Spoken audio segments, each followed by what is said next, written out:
ಈ ಸಿನಿಮಾದೊಳಗಡೆ ರಾಕಿ ಬೈ ಡಬಲ್ ಆಕ್ಟಿಂಗ್ ಮಾಡ್ತಾರದಂತೂ ಕನ್ಫರ್ಮ್, ಅಥವಾ ಡಬಲ್ ಶೇಡ್ ಅಲ್ಲೂ ಕೂಡ ಇರಬಹುದು. ರಿವೀಲ್ ಮಾಡೋಣ ಅದಕ್ಕಿಂತ ಮುಂಚೆ ರಾಕಿಂಗ್ ಸ್ಟಾರ್ ಯಶ್ ಅವ್ರಿಗೆ ಇವತ್ತು ಹ್ಯಾಪಿ ಬರ್ಡೇ ನಡೀತಾ ಇದೆ. ನಮ್ ಕಡೆಯಿಂದ ವಿಶ್ ಮಾಡೋಣ ಹ್ಯಾಪಿ ಬರ್ಡೇ ರಾಕಿ ಬೈ. ಆದ್ರೆ ರಾಕಿ ಬೈ ಮಾಡ್ತಾ ಇರೋ ಪಾರ್ಟಿ ಮಾತ್ರ ಯಾರು ಮಾಡಕ್ಕಾಗಲ್ಲ. ಕಾರ್ ಒಳಗಡೆ ಆ ತರ ಪಾರ್ಟಿ ಯಾರು ಮಾಡ್ತಾರೆ ಬರ್ತ್ಡೇ ದಿನ? ವಾಹ್, ನಾನು ಒಂದ್ಸಲ ಟ್ರೈ ಮಾಡ್ಬೇಕು, ಹೆಂಗಿರ್ತದೋ ಏನೋ. ಓಕೆ, ಮುಗೀತು. ರಾಕಿ ಬೈ ಯಾವ ರೀತಿ ಥಿಂಕ್ ಮಾಡ್ತಾ ಇರ್ಬೋದು, ಏನನ್ನ ಎಕ್ಸಿಕ್ಯೂಟ್ ಮಾಡಿಸ್ತಾ ಇರ್ಬೋದು, ಅದ್ ಯಾವ ರೀತಿ ಬರ್ತಿರ್ಬೋದು ಅಂತ ಥಿಂಕ್ ಮಾಡ್ತಿದ್ದಂತ ಟೈಮ್ ಎಲ್ಲ ಮುಗೀತು. ಇನ್ನು ಈ ಸಿನಿಮಾದಲ್ಲಿ ರಾಕಿ ಬೈ ರಯಾ ಅನ್ನೋ ಒಂದು ಕ್ಯಾರೆಕ್ಟರ್ ಗೆ ಕಾಣಿಸ್ಕೊತಾವ್ರೆ. ಇಂಟ್ರೊಡ್ಯೂಸ್ ಕೂಡ ಮಾಡಿಸಿದ್ರು. ಇವಾಗ ಕ್ಯಾರೆಕ್ಟರ್ ಯಾವ ರೀತಿ ಇರ್ತದೆ, ಎಷ್ಟು ಸೈಕ್ ಆಗಿರ್ತದೆ, ಏನೆಲ್ಲ ಮಾಡ್ತಾ ಇರ್ತಾನೆ ಅನ್ನೋ ಒಂದು ಐಡಿಯಾ ಇವಾಗ ಬಂದ್ಬಿಡ್ತಾನೆ ನಿಮಗೆ. ಅಂಡ್ ಇವಾಗ ಗೊತ್ತಾಗಿದ್ದು ನನಗೆ, ಈ ಸಿನಿಮಾದಲ್ಲೂ ಕೂಡ DNAGE ಕಂಪನಿಯವರೇ ವರ್ಕ್ ಮಾಡ್ತಾ ಇದ್ದಾರೆ VFX ಅಂಡ್ CGI ಮೇಲೆ. ಎಲ್ಲದಕ್ಕಿಂತ ತುಂಬಾನೇ ಡಿಸಪಾಯಿಂಟ್ ಆಗಿದ್ದು ಈ ಸಿನಿಮಾದಲ್ಲಿ ಕೊಟ್ಟಿರೋಂತ ಮ್ಯೂಸಿಕ್. ರವಿ ಬಸ್ರೂರ್ ಅವ್ರ ಮ್ಯೂಸಿಕ್ ನ ಕೊಟ್ಟಿದ್ದಾರೆ. KGF ಚಾಪ್ಟರ್ 2 ನೋಡಿದ್ರೆ ನಾನು ಕೂಡ ಫೀಲ್ ಮಾಡಿದೀನಿ. ಬಟ್ ಅದೇ ರೀತಿ ಮ್ಯೂಸಿಕ್ ನ ಇಲ್ಲೂ ಕೂಡ ಕಂಪೋಸ್ ಮಾಡ್ಬಿಟ್ಟು ಸಮಥಿಂಗ್ KGF ತರನೇ ಮ್ಯೂಸಿಕ್ ಬರ್ತಾ ಇದೆಯಲ್ಲ, ಇಲ್ಲುವೆ ಫೀಲ್ ಆಗುತ್ತೆ ನಿಮ್ಗೂನುವೆ. ಲಾಂಗ್ ಟೈಮ್ ಬ್ಯಾಕ್ ರಿಲೀಸ್ ಆಗೋದಕ್ಕೆ ಇನ್ನ 100 days ಇದೆ ಅನ್ನೋವಾಗ್ಲೇ ಒಂದು ಪೋಸ್ಟರ್ ನ ಬಿಟ್ಟಿದ್ರು. ಸ್ನಾನ ಮಾಡೋ ಟಬ್ ಒಳಗಡೆ ಸ್ಟೈಲ್ ಆಗಿ ಕೂತ್ಕೊಂಡು ರಾಕಿ ಬೈ ಆ ಕಡೆ ಪೋಸ್ ಕೊಡ್ತಿರ್ತಾರೆ. ಬ್ಯಾಕ್ ಸೈಡ್ ಬೆನ್ನಲ್ಲಿ ಒಂದು ಟ್ಯಾಟೋ ಕೂಡ ಇರ್ತದೆ. ಅದನ್ನ ಟ್ಯಾಟೋ ಅಂತ ಹೇಳಕ್ಕಾಗಲ್ಲ, ಏನೋ ಒಂದು ಲ್ಯಾಂಡ್ ಮಾರ್ಕ್, ಏನೋ ಒಂದು ಮಾರ್ಕ್ ತರ ಕಾಣಿಸ್ತಾ ಇದೆ. ಆ ಟ್ಯಾಟೋ ರಾಕಿ ಬೈ ಹಿಂದ್ಗಡೆ ಇರೋದನ್ನ ನೋಡಿದ್ವಿ. ಇನ್ನ ಈ ಟೀಸರ್ ಒಳಗಡೆ ಅಂದ್ರೆ ಬರ್ತ್ಡೇ ಇಂಟ್ರೊಡಕ್ಷನ್ ಒಳಗಡೆನು ಕೂಡ ರಾಕಿ ಬೈ ಬೆನ್ನನ್ನು ಕೂಡ ತೋರ್ಸವ್ರೆ. ಅಲ್ಲಿ ಟ್ಯಾಟೋ ಮಾಯ ಆಗ್ಬಿಟ್ಟಿದೆ, ಎಲ್ಲೋಯ್ತು ಆ ಟ್ಯಾಟೋ? ಇದ್ರ ಮೇಲೆ ಐಡೆಂಟಿಫೈ ಮಾಡಿದಾಗ ಗೊತ್ತಾಗುತ್ತೆ ಇಲ್ಲಿ ರಾಕಿ ಬೈ ಡಬಲ್ ಆಕ್ಟಿಂಗ್ ಕೂಡ ಮಾಡಿರಬಹುದು, ಅಥವಾ ಡಬಲ್ ಶೇಡ್ ಅಲ್ಲೂ ಕೂಡ ಕಾಣಿಸ್ಕೋಬಹುದು. ಒಂದು ಟ್ಯಾಟೋ ಇರೋವಾಗ ಇನ್ನೊಂದು ಟ್ಯಾಟೋ ಇಲ್ದಾಗ ಸಿಚುವೇಶನ್ ತಕ್ಕನಂಗೆ ಕ್ಯಾರೆಕ್ಟರ್ ಚೇಂಜ್ ಆಗುತ್ತಾ, ಅಥವಾ ಎರಡೆರಡು ಕ್ಯಾರೆಕ್ಟರ್ ಗಳು ಇದಾವ? ಇಲ್ಲಿ ನನ್ನ ಕೇಳೋದಾದ್ರೆ ಈ ಸಿನಿಮಾದಲ್ಲಿ ರಾಕಿ ಬೈ ಡಬಲ್ ಆಕ್ಟಿಂಗ್ ಮಾಡಿರ್ಬೋದು ಅಂತ ಗೆಸ್ ಮಾಡ್ತಾ ಇದೀನಿ. ಅಂಡ್ ಇವಾಗ ಬಂದಿರುವಂತ ಇಂಟ್ರೊಡಕ್ಷನ್ ವಿಡಿಯೋ ಒಳಗಡೆ Rocky Bhai full hair cut ಎಲ್ಲ ಮಾಡಿಸ್ಕೊಂಡು ಸ್ಟೈಲಿಶ್ ಆಗಿ ಕಾಣಿಸ್ಕೊತಾ ಇದಾರೆ. ಅದೇ ಸ್ನಾನ ಮಾಡೋ ಟಬ್ ಒಳಗಡೆ ಫುಲ್ ಲಾಂಗ್ ಹೇರ್ ಎಲ್ಲ ಬಿಟ್ಕೊಂಡು ವಿಚಿತ್ರವಾಗಿ ಯಾರನ್ನೋ ಕೊಚ್ಚಾಕ್ಬಿಟ್ಟು ರಕ್ತದಲ್ಲಿ ಸ್ನಾನ ಮಾಡ್ತಾರ ತರ ಕಾಣಿಸ್ತಾವ್ರೆ. ಅಂದ್ರೆ ಇಲ್ಲಿ ಎರಡೆರಡು ಕ್ಯಾರೆಕ್ಟರ್ ಗಳು ಇರ್ಬೋದು ಅಂತ ನಾನು ಅನ್ಕೋತಾ ಇದೀನಿ.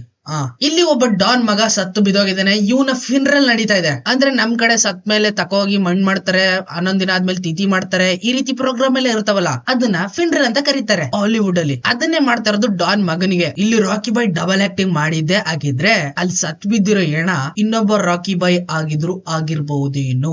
ಈ ಕಡೆ ಸೈಕೋ ರಾಕಿ ಬೈ ಆಗಿದ್ರೆ ಅಲ್ಲಿ ಬೇರೆ ರಾಕಿ ಬೈ ಇದ್ರೂ ಇರ್ಬೋದು, ಅಥವಾ ರಾಕಿ ಬೈ ಬಿಟ್ಟು ಬೇರೆ ಯಾರಾದ್ರೂ ಕೂಡ ಇದ್ರೂ ಇರ್ಬೋದೇನೋ. ಅಂಡ್ ಮೋಸ್ಟ್ ಪ್ರಾಬಬ್ಲಿ ಎಲ್ಲ ಹಾಲಿವುಡ್ ಕ್ಯಾರೆಕ್ಟರ್ ಗಳೇ ನೋಡ್ತಾ ಇದ್ರೆ ಈ ಸಲ ಪಕ್ಕ ರಾಕಿ ಬೈ ಹೇಳ್ಕೊಂಡಂಗೆ ಅಕ್ಕಪಕ್ಕದಲ್ಲಿರೋ ಇಂಡಸ್ಟ್ರಿ ಅವರೆಲ್ಲ ನಮ್ಮನ್ನ ನೋಡ್ಬಿಟ್ಟು ಮುಕ್ಕರಿಬೇಕು. ಈ ಲೆವೆಲ್ಗೆ ಅವ್ರು ಮಾಡೋದಕ್ಕೆ ಮುಕ್ಕರಿಬೇಕು, ಆ ಲೆವೆಲ್ ಕೆಲಸ ಮಾಡೋದು ಅಂತ ಹೇಳ್ತೀನಿ.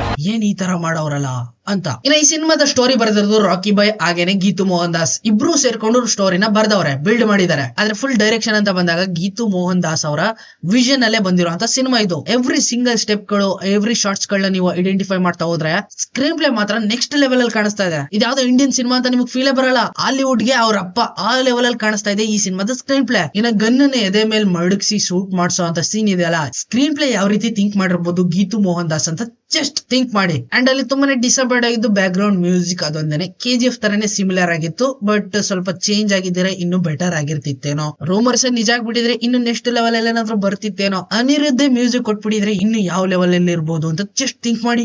ಒಟ್ಟಲ್ಲಿ ಸಿನಿಮಾ ಗಿಟ್ಟಿರೋ ಟೈಟಲ್ ಗೆ ಕ್ಯಾರೆಕ್ಟರ್ ಯಾವ ರೀತಿ ಇರಬೇಕೋ ಅದ್ರ ಹತ್ರಷ್ಟು ಕಾಣಿಸ್ತಾ ಇದೆ ಈ ಸಿನಿಮಾದಲ್ಲಿ ರಾಕಿ ಬೈ ಕ್ಯಾರೆಕ್ಟರ್. ಟಾಕ್ಸಿಕ್ ಅಂತ ಸುಮ್ನೆ ಕರೆಯಲ್ಲ, ಸೈಕೋಟಿಕ್, ಬಡಿಯೋದು ಕಡಿಯೋದು, ಅವಾಗ ಮಿಷಿನ್ ಬಿಡೋದು.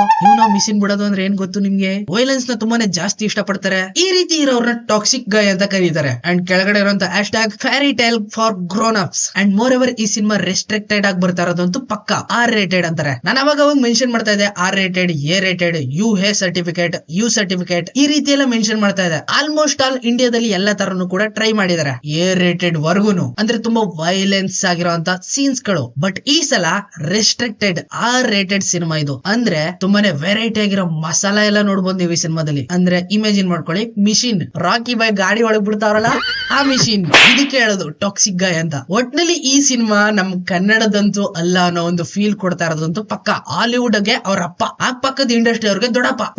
ಇಂಟ್ರೊಡಕ್ಷನ್ ವಿಡಿಯೋನೇ ಈ ಲೆವೆಲ್ ಗಿದ್ಮೇಲೆ ಟೀಸರ್ ಟ್ರೈಲರ್ ಇನ್ಯಾವ ಲೆವೆಲ್ ಬರ್ಬೋದು ಅಂತ ಜಸ್ಟ್ ಇಮೇಜಿನ್ ಮಾಡ್ಕೊಳ್ಳೋದಕ್ಕೂ ಆಗ್ತಾ ಇಲ್ಲ, ಕಾಯಕ್ಕೆ ಆಗ್ತಾ ಇಲ್ಲ. ಅದ್ ಯಾವಾಗ ಮಾರ್ಚ್ 19 ಬರುತ್ತೋ full excitement. And one more thing, ಅದೇ ಮಾರ್ಚ್ 19ಕ್ಕೆ ಧುರಂಧರ್ 2 ಕೂಡ ಬರ್ತಾ ಇದೆ. ಇಬ್ರು ಕೂಡ ಕ್ಲಾಶ್. ಈ ಲೆವೆಲ್ ಅಲ್ಲಿ ಇರುವಂತ ನಮ್ ಸಿನಿಮಾ ಅದ್ರ ಜೊತೆ ಕ್ಲಾಶ್ ಆಗ್ತಾ ಇದೆ ಅಂದ್ರೆ ಧುರಂಧರ್ ಕೋನೆ ಬೆತ್ತು ಸಾಲೆ ಇಷ್ಟೇ. ಫೈನಲ್ ಆಗಿ ಒಂದೇ ಮಾತು, KGF ಸಿನಿಮಾ ಯಾವ ರೀತಿ ಸೂಪರ್ ಹಿಟ್ ಆಗಿ ಇಡೀ ವರ್ಲ್ಡ್ ವೈಡ್ ಕನ್ನಡ ಇಂಡಸ್ಟ್ರಿಯಿಂದ ಬಂದಿರೋ ಸಿನಿಮಾ ಅದು ಅಂತ ಐಡೆಂಟಿಫೈ ಮಾಡೋ ಲೆವೆಲ್ಗೆ ಲ್ಯಾಂಡ್ ಮಾರ್ಕ್ ನ ಸೃಷ್ಟಿ ಮಾಡಿತ್ತು. ಇದು ಅದನ್ನೇ ಬ್ರೇಕ್ ಮಾಡಿ ಯೂನಿವರ್ಸಲ್ ನಂಬರ್ 1 ಸಿನಿಮಾ ಅನ್ನೋ ಲೆವೆಲ್ಗೆ ಅಚೀವ್ ಮಾಡೋದಂತೂ ಪಕ್ಕ. ಸಿಗ್ತೀನಿ ಮುಂದಿನ ವಿಡಿಯೋದಲ್ಲಿ, ಅಲ್ಲಿವರೆಗೂ ಕಾಯ್ತಾರಿ. Keep watching. ಬಾಯ್ ಬಾಯ್. ಎಲ್ಲ ಚೀಪ್